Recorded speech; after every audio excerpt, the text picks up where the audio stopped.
Now, isn't that beautiful?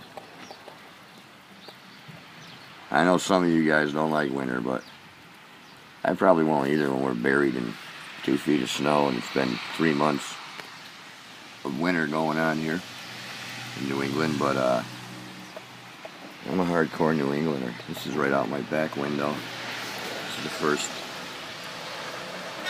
nor'easter snowstorm of the season, and I am grooving. Look, we got some dude out there walking. He ain't afraid of bad weather.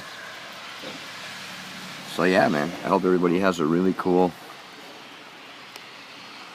and awesome Thanksgiving. Filming my neighbor's house. They must love that. They're like, look at that weird redneck over there.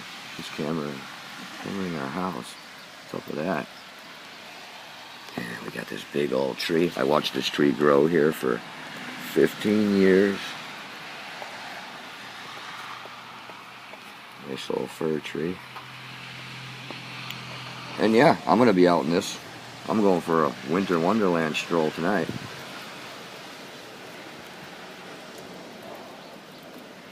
All the little suburban neighborhoods around here are going to have all the Christmas lights all blazing in the snow. Nice warm cup of coffee and a stroll with my lady. Anyway, figured I'd share a little bit of this wintry weather up here in New England, Massachusetts, and I hope everybody has a great Thanksgiving. Eat much, be festive, and be happy, and be safe. Peace.